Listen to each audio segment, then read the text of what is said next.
তিনি বলেছিলেন, আমাদের হৃদয় প্রতিটি রূপ গ্রহণ করতে সক্ষম।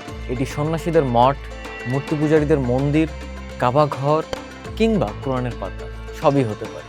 আমি কেবল প্রেমের ধর্ম পালন করি। সুফিবাদ বা ইসলামী মরমী দর্শনের ইতিহাসে ইবনে আরাবি হলেন সবচেয়ে প্রভাবশালী নাম।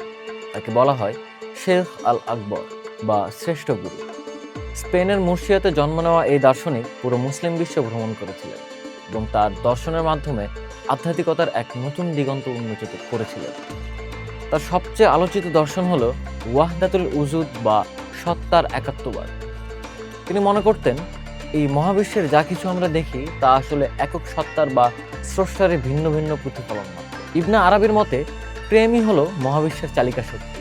তার বিখ্যাত গ্রন্থ ফুতুহাত আল মাক্কিয়া এবং ফুসুসুল হিকামে তিনি দেখিয়েছেন যে কিভাবে স্রষ্টা মানুষের হৃদয়ে প্রকাশিত হয়। তিনি মনে করতেন, কোনো ধর্মই সত্য থেকে বিচ্ছিন্ন নয়, কারণ প্রতিটি ধর্মের মূলে রয়েছে সেই পরম সত্যের সন্ধান। তিনি বলেছিলেন, আমাদের হৃদয় প্রতিটি রূপ গ্রহণ করতে সক্ষম। এটি সন্ন্যাসীদের মঠ, মূর্তি পূজারীদের মন্দির, কাবা ঘর কিংবা কোরআনের পাতা সবই হতে পারে। আমি কেবল প্রেমের ধর্ম পালন করি। এই উদারনৈতিক ও অতীন্দ্রিয় চিন্তাধারার কারণে কট্টরপন্থীরা প্রায়ই তার সমালোচনা করত, কিন্তু সুফি সাধকদের কাছে তিনি আজও এক আলোকবর্তিকা।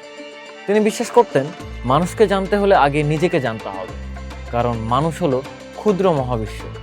ইবনে আরাবি আমাদের শিখিয়ে গেছেন যে আধ্যাত্মিকতা মানে পৃথিবী ত্যাগ করা না, বরং পৃথিবীর প্রতিটি ধূলিকণার মাঝে স্রষ্টার উপস্থিতি অনুভব করা। তার দর্শন আজও কোটি কোটি মানুষকে ভালোবাসা ও সহনশীলতার পথ দেখায়।